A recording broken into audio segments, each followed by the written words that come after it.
Vamos a repasar entonces la clase anterior, que era de cantidad de movimiento lineal e impulso, ¿se acuerdan?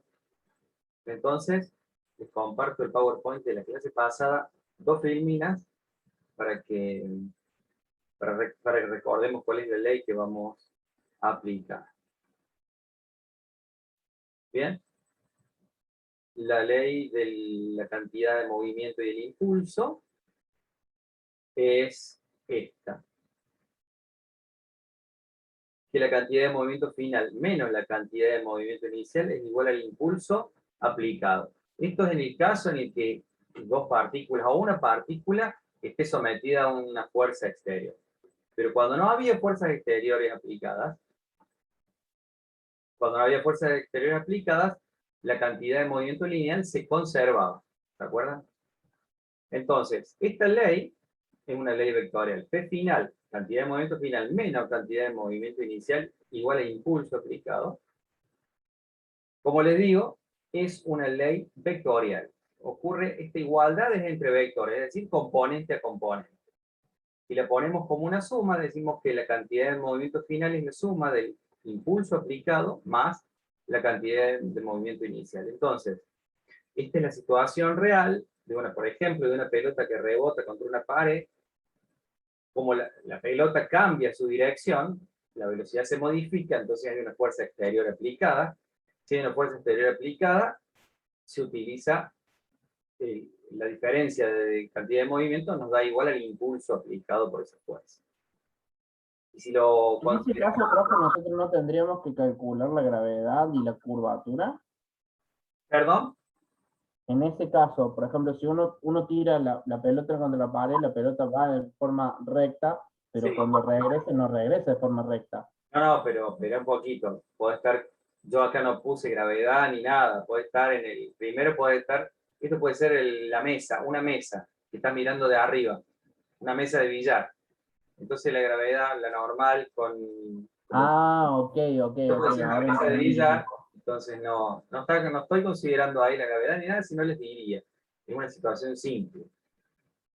¿Está? Entonces vos estás mirando de arriba o estás mirando en el espacio, sin gravedad, ¿no es cierto? Una pelotita que rebota contra una pared plana.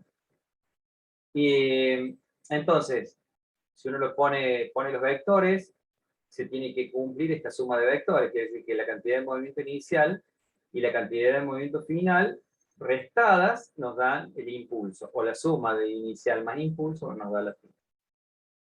Bien, si no hubiera fuerzas exteriores aplicadas, este impulso no estaría, y esto sería cero, y nos dice la misma ley nos dice que la cantidad de movimiento final es igual a la inicial, por lo tanto la cantidad de movimiento se conserva. ¿Y qué es este vector impulso? ¿Cómo se puede calcular también el vector impulso? Es lo que veíamos en la clase anterior.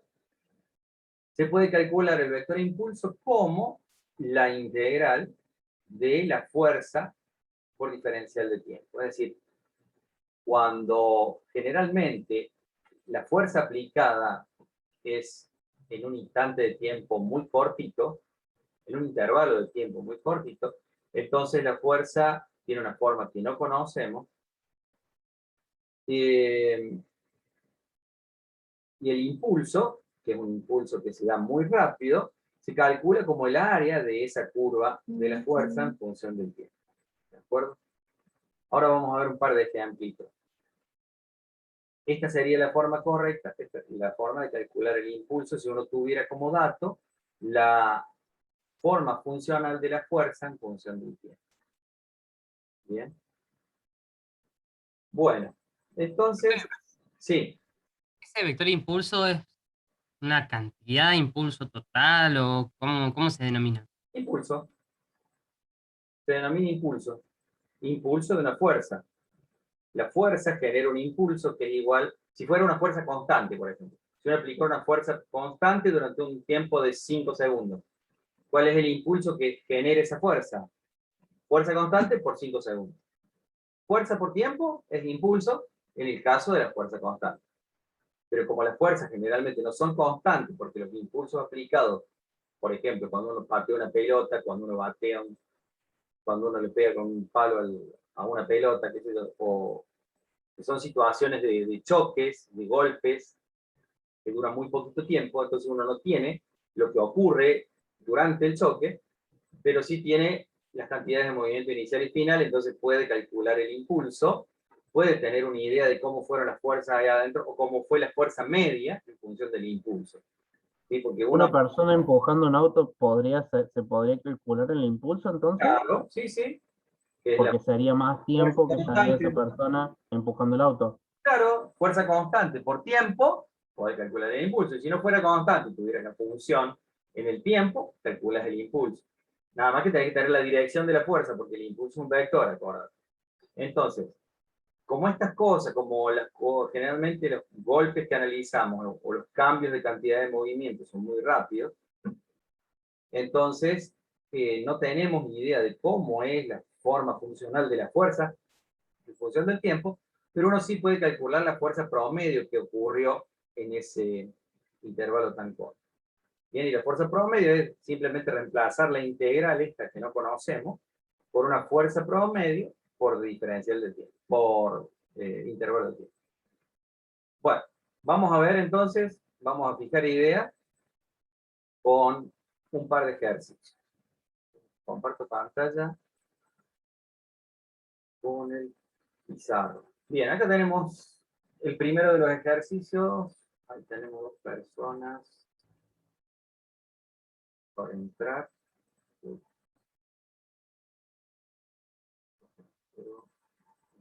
Ah,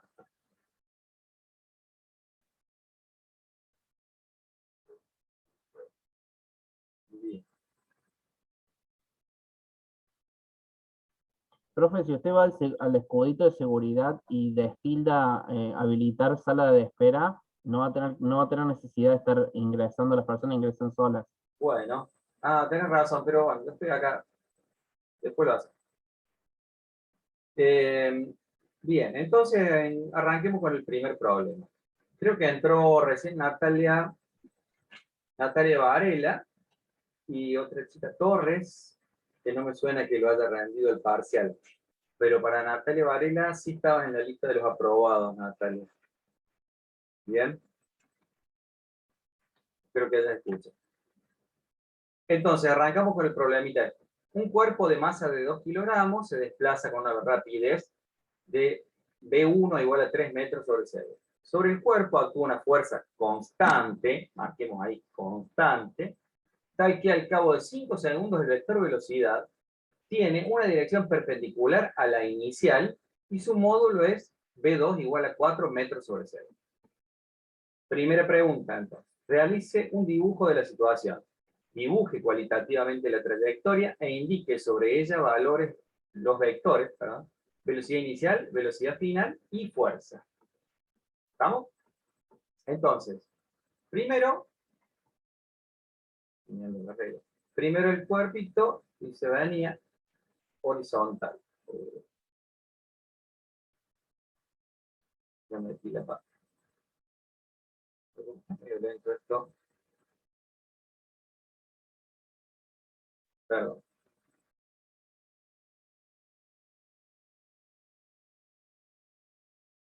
Nuevo.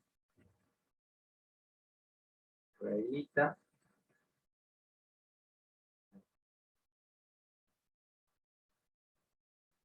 Entonces, un cuerpo viene inicialmente horizontal, pues no dice que sea horizontal. Dice que viene con una rapidez de 3 metros sobre segundo, entonces yo le voy a poner que viene horizontal. Viene sobre el eje X, no sobre el eje Y. No sé qué dice ahí.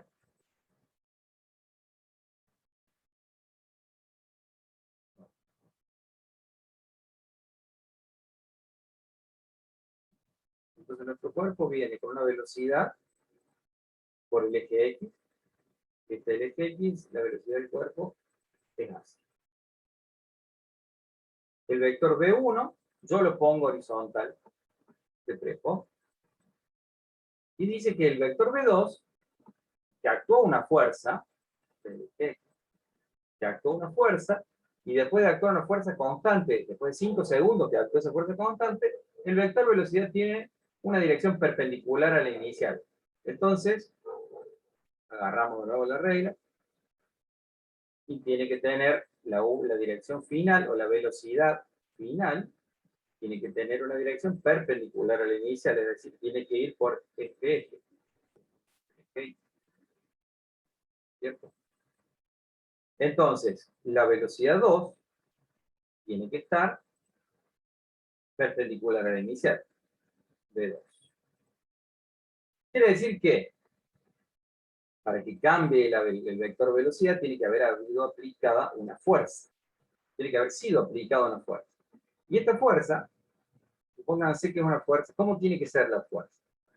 Tiene que ser de tal manera que anule en algún momento la componente horizontal de la velocidad y le deje solamente componente vertical. Por lo tanto, la fuerza que tenemos que aplicar, cualitativamente hablando, todavía no sabemos el número cómo es, pero tendríamos que aplicarle a la partícula una fuerza, en este sentido, una fuerza, que tenga una componente en X lo suficientemente, una componente en X lo suficientemente grande como para frenar la velocidad de 1, ¿sí? Y que solamente quede el cuerpo con componente vertical. Entonces el cuerpito, luego de haber sido aplicada esa fuerza, va a hacer una cosa así de trayectoria, ¿cierto? La trayectoria va a quedar curva de esa forma. Esta es la fuerza constante que se aplicó durante 5, fuerza constante, dice, durante 5 segundos. Vamos a tratar de que sea igual. Si es constante, este vector fuerza, esta flechita tiene que ser la misma desde que empezó a aplicarse, ¿no es cierto? En todos los tiempos se aplicó, todo el tiempo se aplicó la fuerza a esta F durante 5 segundos. Ese es el esquemita de la situación. Vamos a darle el punto B. Determine el módulo y las componentes de la fuerza necesaria para las condiciones del enunciado. Como ayuda se sugiere seguir los siguientes pasos. Bueno, determine los vectores cantidad de movimiento 1 y cantidad de movimiento 2, antes y después de que actúe la fuerza. ¿Está? Represéntelos en un diagrama vectorial. Bueno, eso podemos evitarlo para no demorarnos. En el diagrama vectorial, digo, el tema de la escala la podemos evitar, pero no habría problema. En el diagrama vectorial determine el vector delta P y calcule su módulo. ¿Por qué? Al calcular delta P, ¿qué me da la P final? Delta P es la variación de la cantidad de movimiento, es decir, la cantidad de movimiento final menos la inicial, P2 menos P1. ¿Y eso qué me da?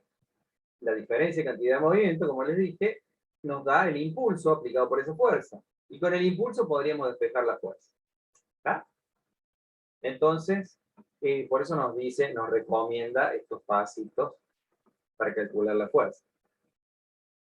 Bien, entonces, primer paso, calculemos la cantidad de movimiento P1. ¿Qué era la cantidad de movimiento?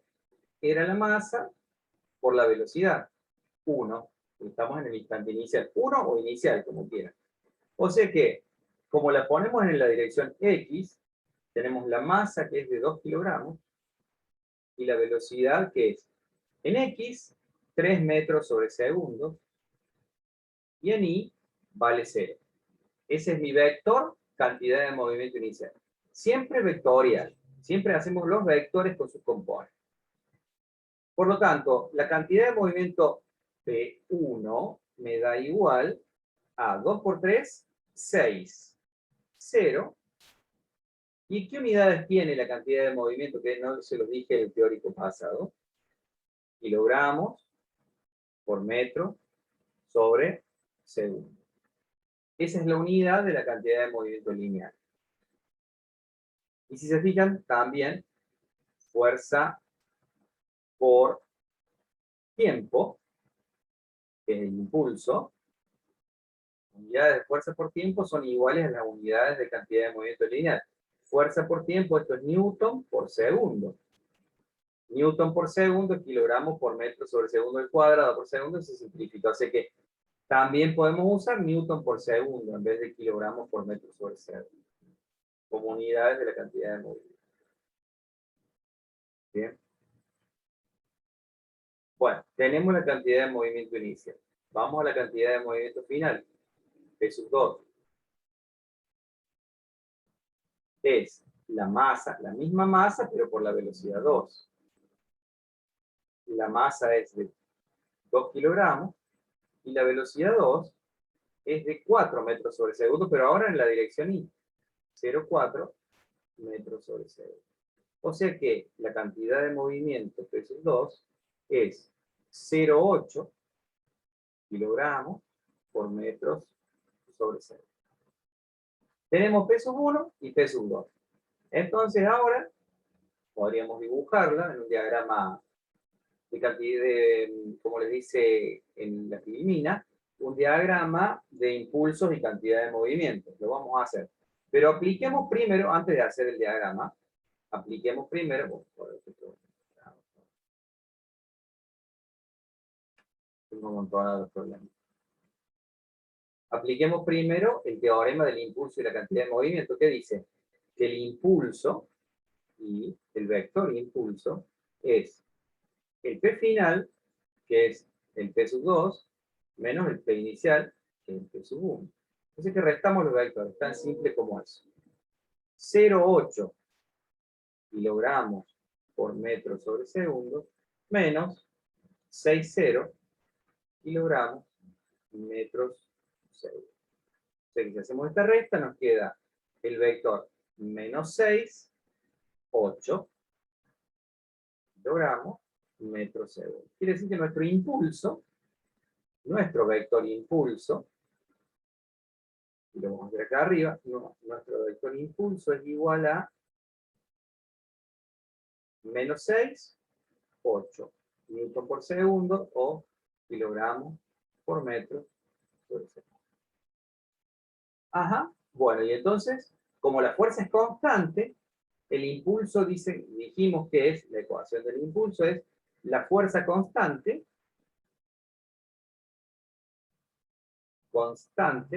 por el delta t, por el tiempo que actúa la fuerza.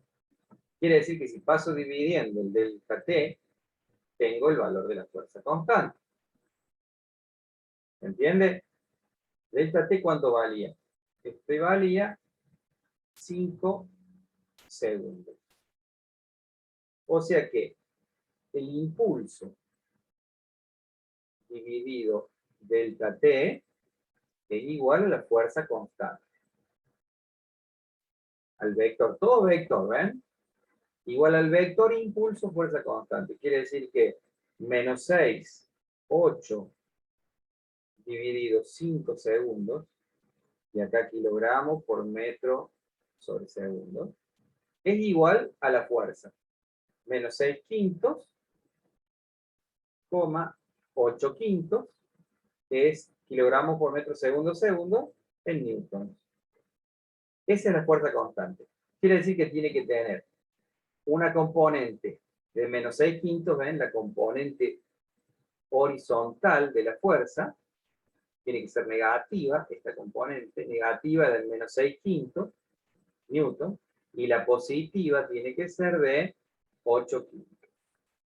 Ese es nuestro vector fuerza. Y si uno tiene que hacerlo, si uno tiene alguna duda de la cuantita, tiene que hacer, es mejor siempre hacer el diagrama de impulso y cantidad de movimiento. O sea, pongamos el eje Y y el eje X.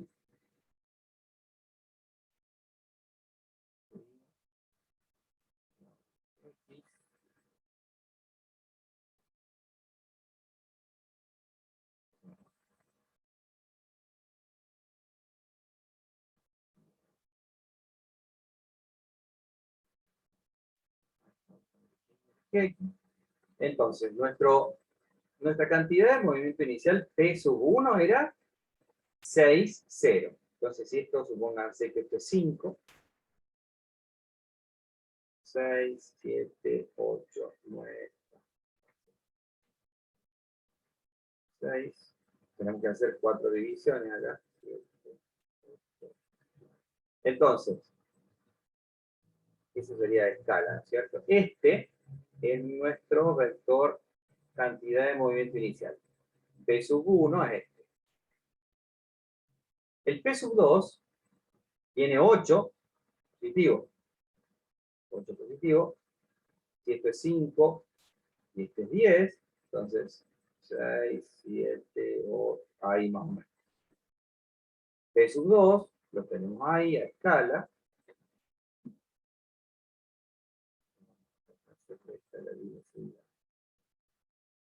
Una regla, P sub 2 es el vector cantidad de movimiento final. Y entonces el vector impulso, ¿cómo tiene que ser?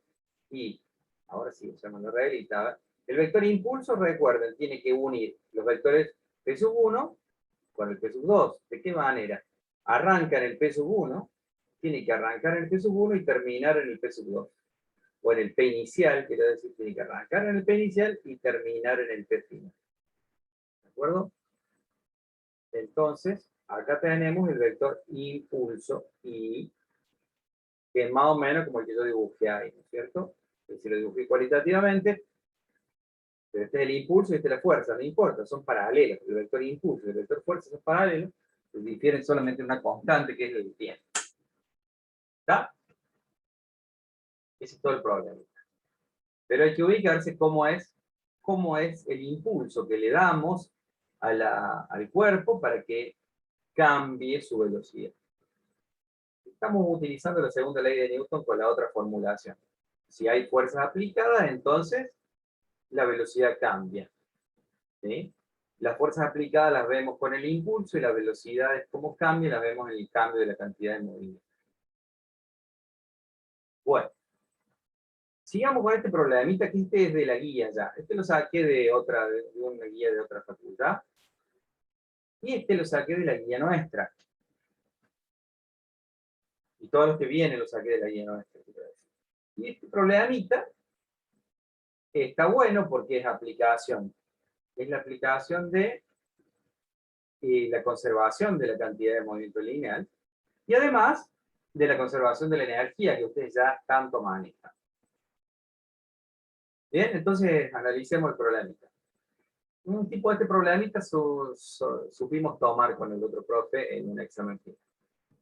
Un bloque de masa M1 de 1,6 kilos moviéndose hacia la derecha con una velocidad de 4 metros sobre segundo sobre un camino horizontal y sin fricción choca contra un resorte sujeto a otro bloque de masa M2 de 2,1 kilos que se desplaza hacia la izquierda, bien, con una velocidad de 2,5 metros sobre segundo. El resorte tiene una constante elástica conocida de 600 newtons sobre metro. Calcule el instante en el que M1 se mueve hacia la derecha con una velocidad de 3 metros sobre segundo, calcula la velocidad de la masa M2, la distancia que se acorta al resorte. Entonces se fueron acercando las masas, ¿sí? La masa 1 tocó el resorte, se empezó a frenar. Cuando se frenó a 3 metros por segundo, entonces nos piden que calculemos cuánto se comprimió el resorte y cuál era la velocidad de la otra masa si comprimimos el resorte un poco. ¿Bien? ¿Cómo se les ocurre arrancar con ese problema? Bueno, estamos en el tema cantidad de movimiento lineal, por lo tanto, hay que usar la cantidad de movimiento lineal y esa es una buena pista para arrancar. ¿Existen fuerzas exteriores aplicadas al sistema particular de los dos cuerpos? La fuerza del resorte es una fuerza interna, una fuerza interior al sistema, por lo tanto, se conserva la cantidad de movimiento lineal. Quiere decir que la cantidad de movimiento lineal inicial, P inicial, total, la cantidad de movimiento total, porque este cuerpito tiene una cantidad de movimiento P sub 1 inicial, y este tiene una cantidad de movimiento P sub 2 inicial. Entonces, la cantidad de movimiento inicial total es igual al P sub 1 inicial más el P sub 2 inicial. Y como no hay fuerzas exteriores, se conservan. Quiere decir que en esta situación, cuando se comprimió un poquito, cuando este llevaba 3 metros por segundo, cuando se tocaron, cuando se empezaron a tocar a través del resorte, entonces tenemos que la masa 1 cambió, tiene una cantidad de movimiento final. Cuando le saqué la foto en ese momento, que se redujo su velocidad, tiene una cantidad de movimiento final P sub 1, y la otra masa tiene una cantidad de movimiento final, P sub 2. Y son iguales porque no hay fuerzas exteriores aplicadas. Entonces, con este dato de la conservación de la cantidad de movimiento lineal, podemos resolver la velocidad del cuerpo 2 de la siguiente manera. Vamos a sacar la flechita porque el movimiento es en una dimensión. Entonces, la masa 1 por la velocidad 1 inicial, esa es Disculpe, disculpe, me perdí un segundo con respecto a lo que estaba explicando. Sí, El P sub I1 y el P sub I2 lo sí. saca antes de que se toquen. Claro, ese es el inicial. La situación inicial es que vienen los dos cuerpos en contramano, vienen los dos en contra, quiero decir, uno hacia la derecha y otro hacia la izquierda, y en algún momento se van a chocar. Los Ok. datos del problema son que las velocidades antes del choque, antes de tocarse a través del resorte, nos dan las velocidades antes de tocarse. Y cuando se empiezan a tocar, nos dan una de las velocidades, por lo tanto podemos sacar la otra. ¿Está? O sea, con la diferencia de las velocidades sería. Claro, ahí lo pongo, con cantidades de movimiento, no velocidad. La masa 1 por la velocidad 1 inicial es la cantidad de movimiento del cuerpo 1 inicial. La masa 2 por la velocidad 2 inicial, del cuerpo que viene hacia la izquierda, y como yo pongo el eje X hacia la derecha, esto es negativo, la velocidad 2 es negativa, entonces ese término es negativo. Así me queda el primer término de las cantidades de movimiento inicial. Primer miembro, quiero decir. Y las cantidades de movimiento finales, ¿cuáles son? Bueno, que pongamos los numeritos. La masa 1 es de 1,6 kilogramos. La velocidad inicial es de 4 metros sobre segundo. La masa 2 es de 2,1 kilogramos. Corríjame si me olvide. Y la velocidad 2 es de 2,5 metros sobre segundo. Y esto tiene que ser igual a la masa 1 por la velocidad 1 final, más o menos, no sé qué le va a pasar al otro cuerpo. ¿Seguirá su viaje hacia la izquierda o ya se habrá, con la fuerza que hizo el resorte, se habrá vuelto? Si sigue hacia la izquierda, podemos suponer que sigue hacia la izquierda porque es una disminución rápida, poca, lenta, digamos, una disminución poca de la velocidad. O sea, la velocidad del cuerpo 1 disminuyó poco, entonces podemos suponer, pensar que el cuerpo 2 sigue todavía su movimiento hacia la izquierda. En algún momento se va a detener y va ¿Y a volver. cómo podemos determinar eso, profe? No, eso no importa. No importa, yo le puedo poner un signo más o un signo menos. Si O le sea, pongo- eso en el problema usted nos va a decir si cambió el movimiento o no. Sí, no, pero lo que les estoy diciendo es que uno puede suponer, yo les estoy contando. En algún momento choca, el resorte se comprime del todo, se detiene uno del cuerpo y se vuelve, y el otro se detiene en otro momento y se vuelve. Sí, Pero no importa cuándo. Lo único que uno va a hacer es ponerle acá un signo menos, un signo más. Si yo supongo que ya se volvió, le pongo el signo más porque la velocidad estoy diciendo que es positiva. Si supongo que va para la izquierda, que no se volvió todavía, le pongo el signo menos. Pero ¿cuál es el problema si le erré? pero Si le erré a mi suposición, el resultado va a ser con el signo cambiado nada más. ¿Bien? Si yo le pongo aquel signo más, estoy suponiendo ya, si yo le pongo el signo más, digo, el cuerpo 2 se está pegando la vuelta ya. Está yendo hacia la derecha.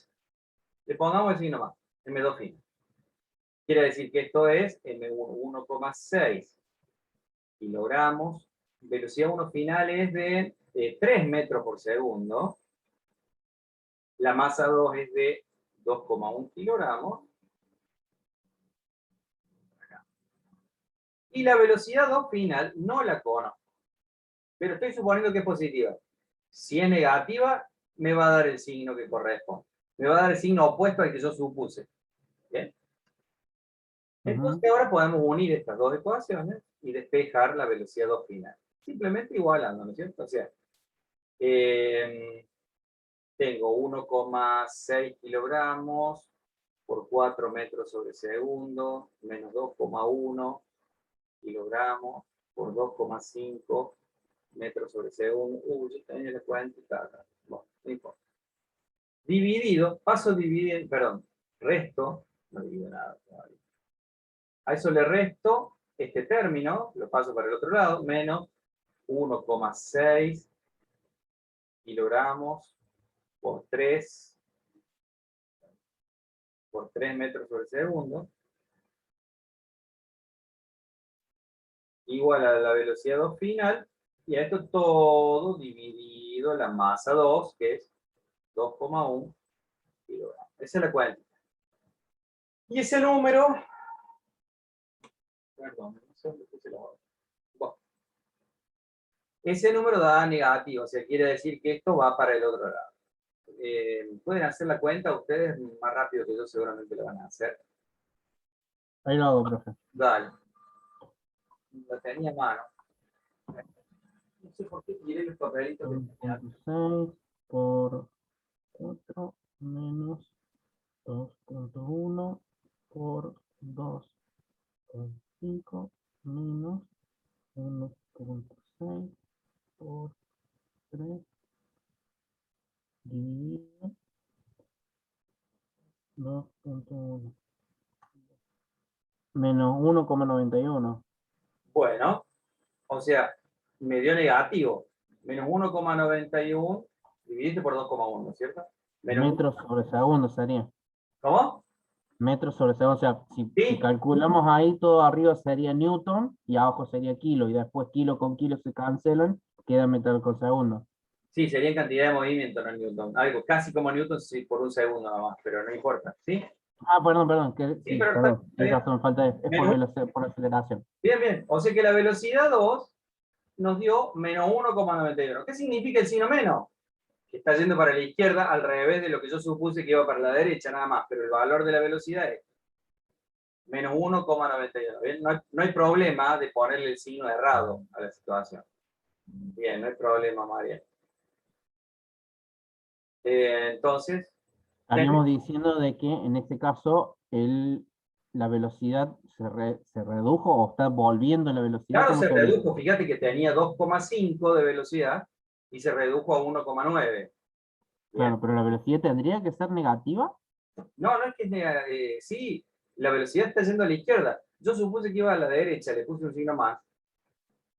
Yo supuse que iba hacia la derecha y me dio negativo. Si yo hubiera supuesto que iba hacia la izquierda, yo acá ponía en vez de un menos, acá me iba a dar, acá iba a tener un signo menos y ese menos con ese menos se va y me quedaba más 1,91. Pero ese más significaba que mi suposición de que el cuerpo se movía hacia la Recuerden, profe, que cuando usted dice acá y acá, nosotros no estamos viendo el puntero de perdón, su mouse. tengo que mover el mouse, no el lápiz. Sí. Acá donde puse el más, estoy suponiendo que la velocidad del cuerpo Ah, ok. Sí. es hacia la derecha porque le puse más. Y el resultado me dio negativo, quiere decir que es hacia la izquierda. Ah, ok. Si yo hubiera puesto el signo menos, acá hubiera Ok. salido un signo menos, y este signo Ah, menos se cancelaban, por lo tanto me daba positiva la velocidad, lo que estaba indicando que mi suposición de que se movía hacia la izquierda era cierta. ¿Está? hubiera sido más 1,6 ahí. ¿Cómo? Ahí arriba hubiera sido más 1,6 por 3 metros por segundo. Acá no, ese signo está bien, porque ese se mueve bien. Acá, Ah, bien. acá debería estar el signo menos, acá, ¿eh? Pero no hay problema. Bien, entonces Bien. tenemos la velocidad final. Y ahora el tema, y que es lo que me interesaba que vieran también, tenemos la velocidad final, y entonces, ¿cuánto se comprimió el resorte? Que es la segunda pregunta que nos hacen. La segunda pregunta es la distancia X que se acorta el resorte. Ahí está. La distancia que se acorta el resorte. ¿Y eso cómo se calcula? Bueno, nuestro sistema, la fuerza interior del sistema, una fuerza conservativa, ¿no es cierto? La fuerza del resorte. Quiere decir que se conserva la energía mecánica. La energía mecánica inicial es igual a la energía mecánica final. ¿La energía mecánica qué era? La energía Energía potencial más energía más cinética. cinética. La energía mecánica inicial, ¿cuál es? del sistema completo, ¿no es cierto? Hay que pensarlo. Entonces, la energía mecánica inicial es la energía cinética 1, la energía cinética del cuerpo 1, más la energía cinética del cuerpo 2 inicial. Y no hay compresión del resorte, no hay resorte ahí inicialmente, Sí. ¿cierto? Pero al final, Entonces, la potencial no existiría. la potencial, inicialmente no hay energía potencial. Y al final, Bien. la energía mecánica final es la energía cinética final del cuerpo 1 más la energía cinética final del cuerpo 2 más la energía potencial U del resorte, que es, voy a ponerle U, ¿cuál es la energía potencial del resorte? 1/2 de K por X al cuadrado. Sí. Entonces, estas dos cosas, Pero eso sería del resorte. el resorte, claro, el resorte que es la única fuerza, sí, es la única fuerza en el medio. Bueno, entonces, Se llama elástica. diga, no te escucho bien. Se llama elástica, ¿no? Elástica, Ah. potencial elástica, ¿sí? Potencial elástico, potencial de resorte, se entiende. ¿Sí? O sea, los cuadrados no mantendrían energía potencial. ¿Cómo? Los No, cuadrados, las no, masas no mantendrían energía potencial. no tienen ninguna altura. Estamos con la altura de referencia igual a 0. Si tuvieran altura, Ok. tendrían potencial. Me confunde mucho con el tema de la altura y el tema de que cuando es en horizontal no hay energía potencial. Es donde más me confundo. Bien, entonces, fíjense, ¿tenemos las energías cinéticas? Sí las tenemos, a todas, porque tenemos las velocidades iniciales y finales en cada caso. Tenemos todas las velocidades iniciales y finales, así que todas las energías cinéticas las tenemos. Lo que no tenemos es la compresión del resorte. Y entonces calculamos todas las cinéticas y despejamos X. Y haciéndolo, podría dejarles a ustedes si quieren hacer la cuenta, pero entonces, energía cinética 1 inicial menos la energía cinética 1 final, por un lado, más, o sea, estoy pasando estos dos términos al otro miembro. Energía cinética 1 final menos, entre paréntesis, energía cinética 2 final, ¿estoy bien? Inicial, me confundí. Energía cinética 2, energía cinética 2 inicial, menos energía cinética 2 final, tiene que ser igual a 1/2 de la constante del resorte por X cuadrado. Entonces, pasamos multiplicando el 2 y dividiendo la constante y la raíz cuadrada, y nos queda que X es igual a la raíz cuadrada. No entiendo cómo llegó eso. ¿Cómo? No entiendo cómo llegó a eso, profe. Y fíjate, igualé las energías mecánicas. Ahí voy con Sí, el sí, mapa. pero Esta ¿por qué energía lo puso mecánica entre paréntesis es así a igual a los esta energía. Para ponerlo nomás, a ver, esta energía cinética, esta energía mecánica es igual a esta otra energía mecánica. Pasate estos dos términos para allá. La energía, Ah, ok. este pasa restando. Esta pasa restando. Lo pongo simplemente entre paréntesis y nada más. Pasa Ah, ok. nada más que eso. Energía cinética 1 inicial menos energía cinética 1 final más energía cinética 2 inicial menos energía cinética 2 final. Eso entre paréntesis. Todo esto, vamos a borrar el cuadrado, no, prolijo. Todo esto lo ponemos entre corchetes. El 2 este está dividiendo, pasa multiplicando. La K está multiplicando, pasa dividiendo. K. Y a todo esto le tomamos la raíz cuadrada. Rojo le tomamos la raíz.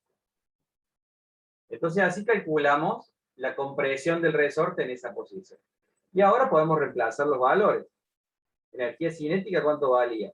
La energía cinética inicial, 2 sobre K, esto es 2 sobre 600.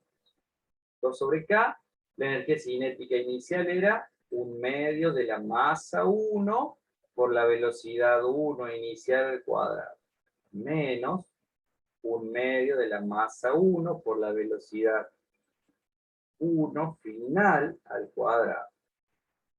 Acá tenemos el primero de los paréntesis, más el otro de los paréntesis, 1/2 de la masa 2, porque tenemos cuerpo 2, por la velocidad 2 inicial al cuadrado, menos 1/2 de la masa 2 por la velocidad 2 final al cuadrado. ¿Está? Todo eso, raíz cuadrada. Todo esto raíz cuadrada me da el valor del estiramiento del resorte.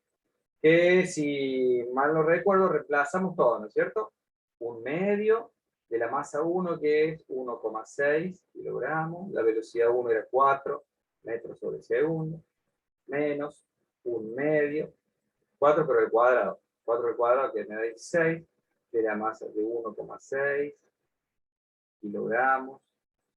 La velocidad 1 final era de 3 metros sobre segundo, ¿se acuerdan? Al cuadrado.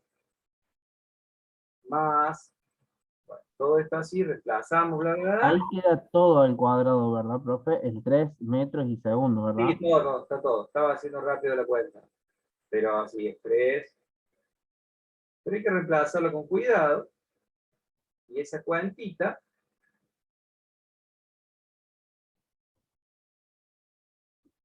esta cuentita da, esto es 1/2. Fíjense que el 2 con los 1/2 se cancela. Así que los 1/2 lo podríamos ir sacar. Con todos los 1/2 se cancela el 2. Entonces nos queda 1 sobre Claro, K. se puede sacar primero factor común de todo eso, ¿no? Sí, sí, se puede hacer un montón de cuadrantitas para que nos resuelvan el problema, pero uno cuando se mete a hacer por ahí cuadrantitas para disminuir o reducir el tamaño de la expresión, mete la pata. Entonces no se los recomiendo, por ahí reemplacen no se los recomiendo para un parcial, sí para unos problemas, para hacerlo en casa y jugar un poco, sí. Pero reemplacen los valores y esto les da 1 sobre K, etcétera, etcétera, raíz cuadrada, la cuantita les da 0, esto me acuerdo, no me acuerdo, sí, 0,17 metros. Quiere decir que se comprime 17 centímetros el resorte. ¿Está? Repasen la cuantita, les da 17 centímetros la compresión del resorte. La segunda situación es similar, es para que la hagan ustedes en el práctico. Dice, encontrar la velocidad de M1 y la compresión del resorte en el instante en el que M2 está en reposo. O sea que M2 siguió avanzando, siguió reduciendo, los dos redujeron su velocidad, pero en algún momento M2 se paró, igual que M1, o sea, también se detuvo, ¿tá? Pero no se detiene en el mismo instante. Cuando se detuvo la masa 2, ¿qué tenemos que hacer?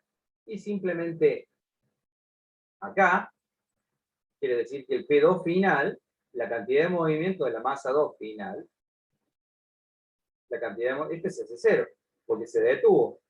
O sea que hay que hacer exactamente la misma cuenta y la misma cuenta de la conservación de la energía mecánica. El mismo chiste, todo el problema, pero lo que a uno le cuesta entender es, primero, lo importante y lo conceptual de este tema es, de este ejercicio es que se conservan las cantidades de movimiento totales, no parciales, ¿no? Del sistema completo son las dos masas. Entonces la cantidad de movimiento y la energía mecánica es de todo el sistema. Tengo que sumar la cantidad de movimiento de la partícula 1 y de la partícula 2. La energía cinética de la 1 y de la 2 y la energía potencial de la 1 y de la 2 si tuvieran las dos energías potenciales. Pero solamente tiene energía potencial del resto. ¿Está?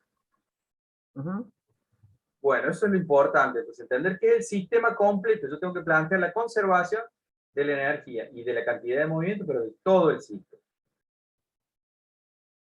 Dentro de los problemitas resueltos que tiene el apunte, yo le cambié el gráfico, está bastante feito, el gráfico del apunte, está el péndulo balístico. Este está resuelto, pero es interesante porque es otro caso de conservación de la cantidad de movimiento lineal. ¿Bien? Fíjense, este dispositivo se utiliza para saber cuál es la velocidad de un proyectil, de una bala.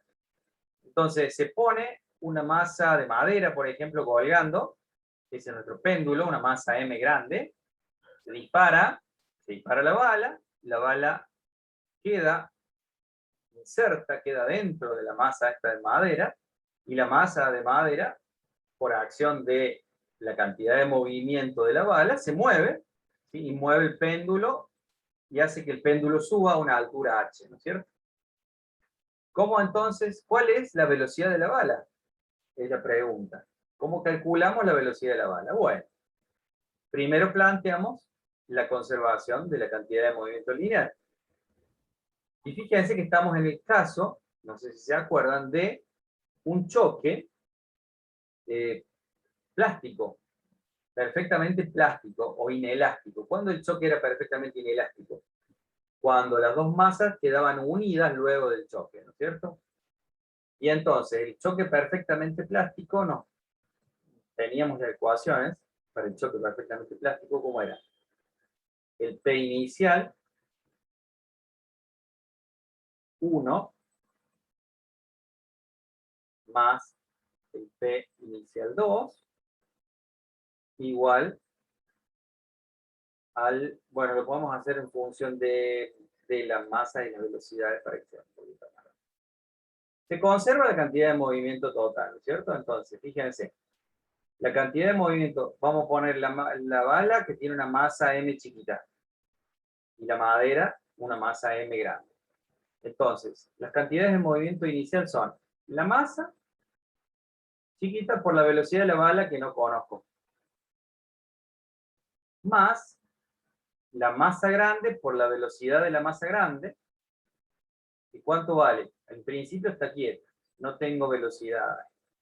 Esto tiene que ser igual a las dos masas pegadas, masa más masa, multiplicada por la velocidad final.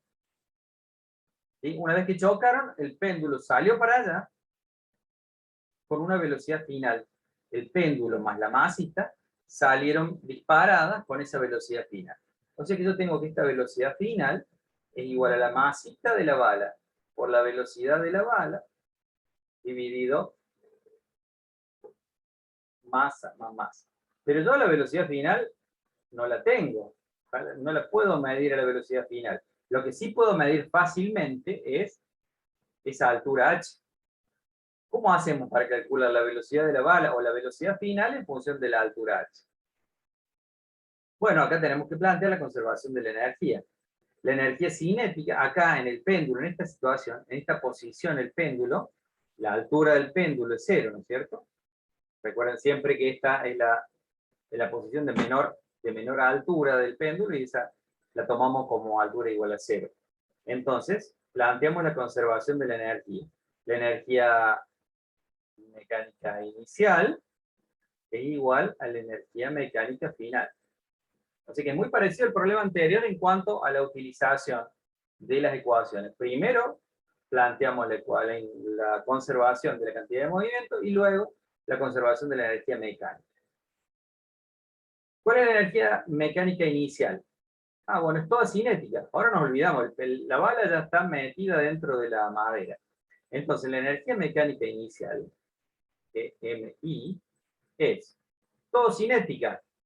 Un medio de la masa de todo esto, que es la masa chiquita más la masa grande, multiplicada por la velocidad final que adquirió esa masa por haber chocado con la bala. Esa velocidad final, esta velocidad final es esta que calculamos acá. Esa es la energía mecánica inicial. La energía mecánica final, cuando se detuvo ahí el péndulo, en la posición más alta del péndulo, es todo potencial. Entonces, la energía mecánica inicial es igual a la energía mecánica final, que es todo potencial. Y la energía potencial del péndulo a esa altura h es m por g por h. ¿Pero qué masa tengo que usar? La masa de la bala más la masa de la madera, m por g por h. Bien, o sea que tengo que igualar estas dos cosas. Sacamos esto del medio. y ponemos un igual grande. Vamos a hacer así. Y corremos todo esto para acá. ¿Está? Entonces igualamos la energía cinética, que es la energía mecánica inicial, todo cinética, porque estamos en la base del péndulo, igual a la energía potencial, porque es todo potencial cuando el péndulo llegó a su máxima altura h. Estas dos masas se pueden simplificar. Esta masita se puede simplificar con esa. Y nos queda que la velocidad final al cuadrado es igual a 2 por g por h. Bien.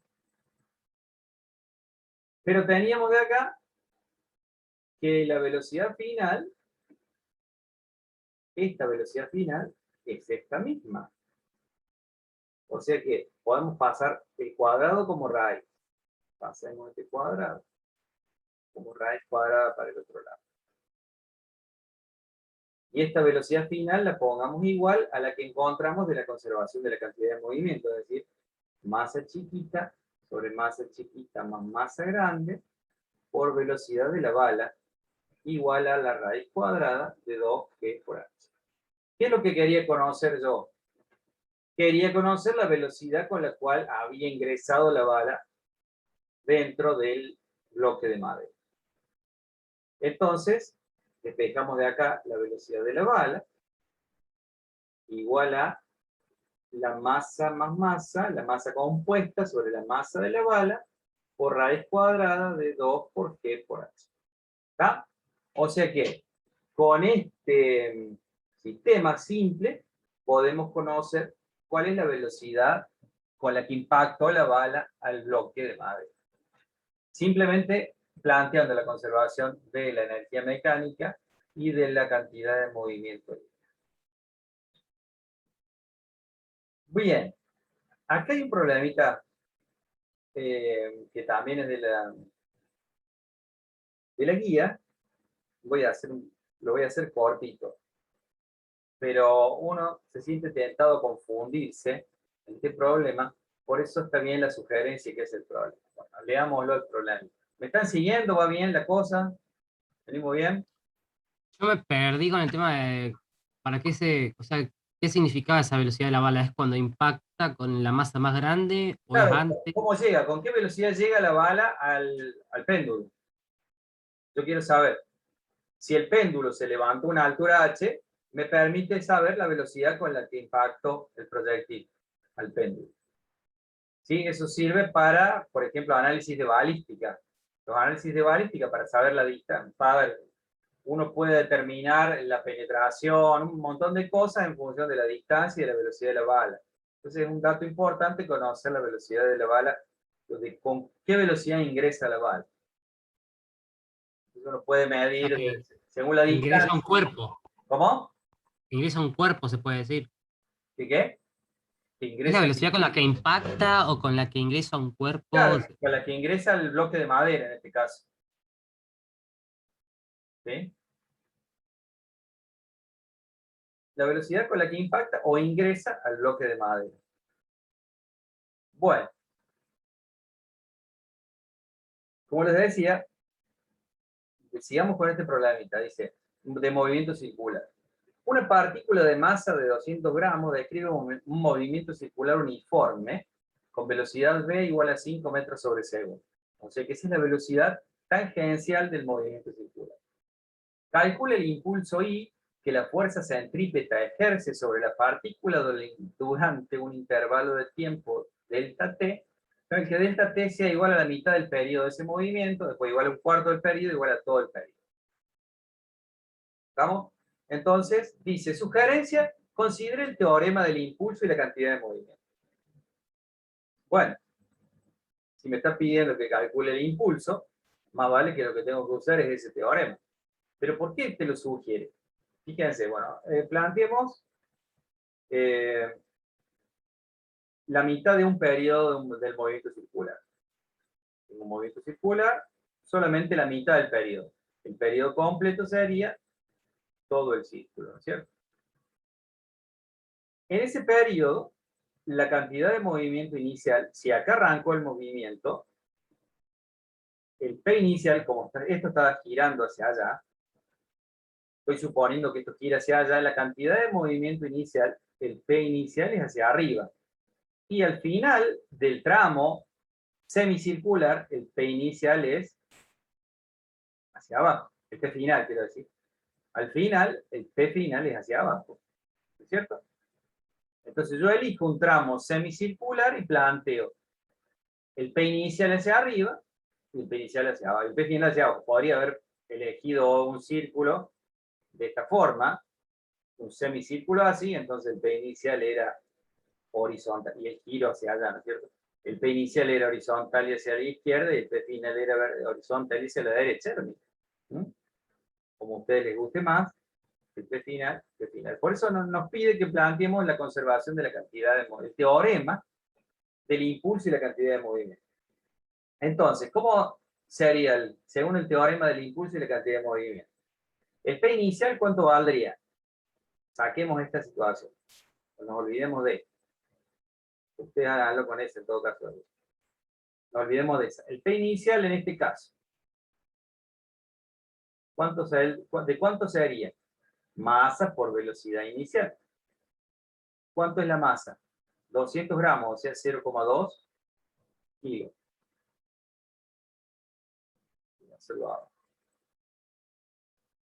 Igual. La masa, 0,2 kilogramos. La velocidad, 5 metros sobre segundo y hacia arriba.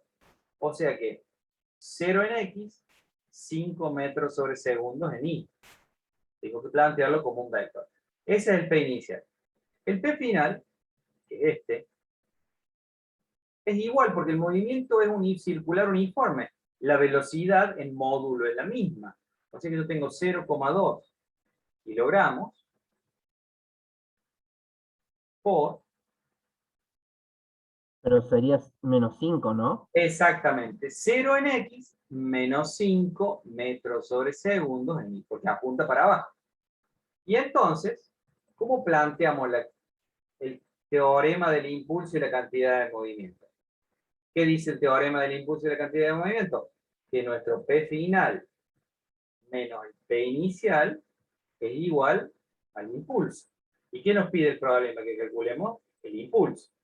Este es el impulso luego de que la fuerza centrípeta se aplicó durante un tiempo delta t tal que hacemos medio periodo. Vector impulso. Entonces ahora planteemos la suma. 0,2 por 5, ¿cuánto vale? 0, vale 1, ¿no es cierto? Esto es igual a... Este vector nos queda 0 en X, 1 en Y, kilogramos por metro sobre segundo. Y este vector nos queda 0 menos 1. O sea que tenemos 0 menos 1, 0 menos 1 del P final, kilogramos metros sobre segundo. Menos el vector 0, 1, que es el P inicial, kilogramos metros sobre segundo. O sea que esta resta, ¿cuánto nos da? 0, menos 1, menos 1, menos 2, kilogramos metros sobre segundo. O sea que el impulso es de 0 menos 2 kilogramos metros sobre segundo. Y si le queremos calcular el módulo al impulso, el módulo del impulso, el valor absoluto, el módulo del impulso es igual a 2 kilogramos por metro sobre segundo. ¿Por qué nos dice que utilicemos el teorema del impulso y la cantidad de movimiento? Porque uno rápidamente, recordando que el impulso es igual a la fuerza constante. ¿Se acuerdan de eso, no? Fuerza constante por delta T. Entonces uno puede decir, pero la fuerza centrípeta,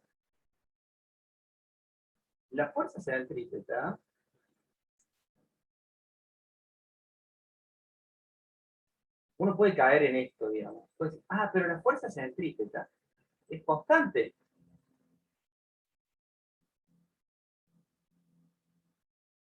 Primer error. La fuerza centrípeta es constante. El módulo de la fuerza centrípeta es constante. El módulo de la fuerza centrípeta, ya estoy escribiendo, ¿no?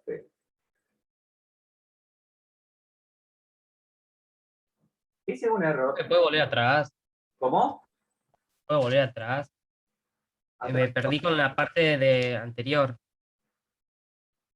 Ahí en la que, cuando planteé el impulso, ahí que sacó 0, 1 Claro, porque 0,2 por y 0 5 menos 1. es 1.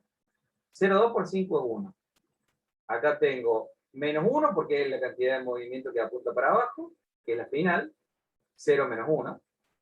Y 0,1 es la cantidad de movimiento inicial. Tengo que hacer la resta de la final menos la inicial y me da menos 1. Menos 1, menos 2. Sí, yo quiero saber de dónde saca el 1 y dónde saca el menos 1. Y Eso no 0,2 por entiendo. 5. 0,2, tengo que multiplicar esto. 0,2 por 5. 0,2 Ah, ok, está operando, claro. es masa por velocidad. Cantidad de movimiento es masa por velocidad. La masa es 200 gramos es 0,2 kilogramos. Llego 0,2 por 5 y me da 1. ¿Está? Bien. ¿Salió la duda? Bueno, nos sugiere que usemos el teorema del impulso y la cantidad de movimiento porque uno puede caer en el error de pensar que la fuerza centrípeta es constante. Como el impulso es igual, el vector impulso es igual a una fuerza constante por la cantidad de tiempo, entonces, la fuerza centrípeta es constante, y la fuerza centrípeta, el módulo es constante, no en vector. Porque la fuerza centrípeta, recuerden que es la fuerza que apunta hacia el centro del círculo. Y vale lo mismo en módulo, ¿sí? Vale la masa por la velocidad al cuadrado sobre el radio del movimiento. Vale lo mismo en módulo. Pero ¿qué pasa? Pero va cambiando de posición mientras va girando. Cambiando de dirección y sentido, exacto. Entonces, si uno dice, la fuerza centrípeta es constante, entonces se pone a calcular el impulso como fuerza centrípeta, ¿sí? O el módulo del impulso directamente ya, lo calcula el módulo del impulso como la fuerza centrípeta por delta T, y bueno, y se pone a hacer la cuenta y le da más, ¿no? No quiero hacer la cuenta, uno puede hacer la completa la cuenta sin el dato del radio. Claro. A ver, ¿cuánto vale la fuerza centrípeta? Le voy a hacer masa por velocidad al cuadrado, radio. Y delta T es el tiempo que tarda medio periodo, dijo. Delta T, el cambio del tiempo es el periodo de un movimiento circular sobre 2. Y para que recuerden, se los digo, el periodo de un movimiento circular, ¿cuánto vale? 1 sobre la frecuencia. ¿Sí? Y la frecuencia es 2pi, como es omega sobre 2pi. Entonces esto es 2pi sobre omega. ¿Y omega qué es? La velocidad angular. O sea que... Claro, no tendríamos ninguno de esos datos tampoco. sí, porque la velocidad angular es la velocidad sobre el radio. Velocidad sobre el radio, nos queda radio, 2pi por radio acá. ¿Sí? Y entonces el periodo sobre 2 sería la frecuencia por 2, este 2 se eliminaría, este 2 no estaría y este 2 no estaría. Y entonces uno podría hacer la cuenta, pero es erróneo, ¿te das cuenta? Pi por R sobre velocidad, la R se va, la velocidad se cancela, me queda masa por velocidad por pi. O sea que esto sería... Sería correcto si solamente estaríamos hablando de una foto, o sea, en el momento de que se sacó la foto se podría calcular, pero no se puede calcular si Lo que pasa es que en el continúa el momento movimiento. de la foto no tenés P inicial y P final, tenés un P instantáneo. No Claro. podés calcular, sí, la foto, la fuerza centrípeta en ese momento, eso sí, pero no podés calcular el delta P. ¿Tá? Quiero decir que, bueno, uno podría hacer la cuenta completa y le daría 0,2 por la velocidad, nos daría fíjense, nos daría 1 kilogramo por metro sobre segundo, pero por pi, esto daba 1, ¿no es cierto? Esto es 0,2 por 5. 1 por pi nos daría 3,14 kilogramos por metro sobre segundo, que es erróneo, digamos. Pero uno podría estar tentado en hacer esa cuentita. Voy a correr este problema por otro lado. Podría estar tentado. Hacemos el último problemita, que quiero que... Mira, tenía otro más. Profe, no borre, no borre. No, Quería ver una ecuación ahí. bueno. No sé cuál, pero La del impulso anterior, la que yo le hice la duda, vale, la que la duda antes, ahí lo vemos. más a la derecha. Sí, espera que voy a borrar esto. Borre la que está mal, así no se confunden. Sí, pero podría ser tentador porque uno no maneja, no lo hace con vectores a eso, a esta cuadrantita, y entonces, bueno, mete la pata.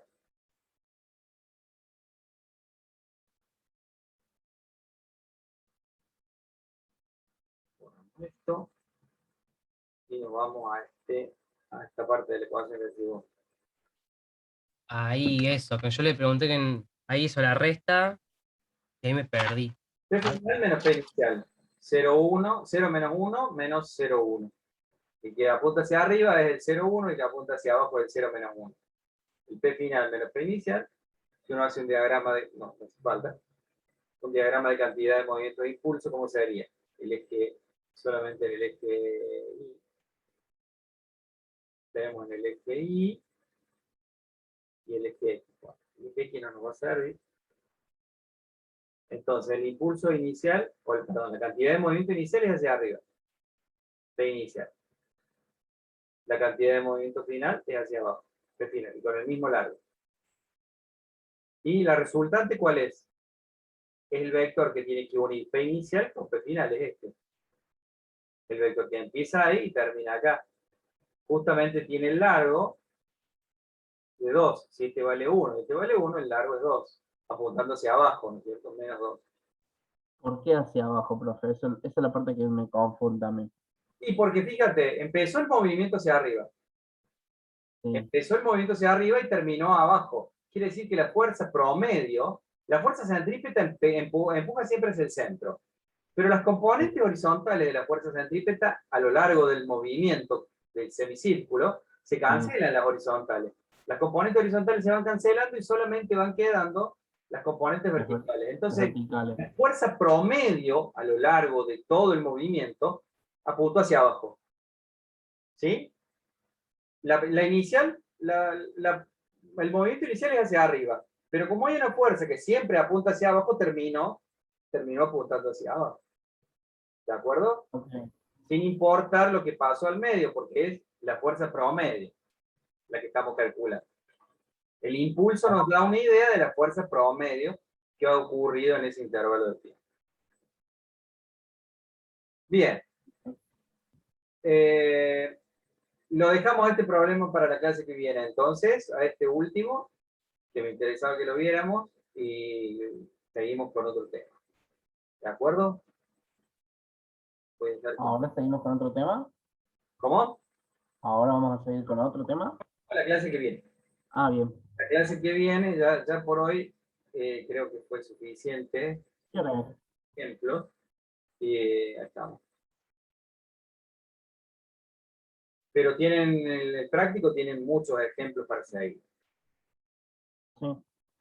Igualmente hasta que lleguemos con esto en el práctico va a pasar un rato. Porque Claro, recién arrancamos con...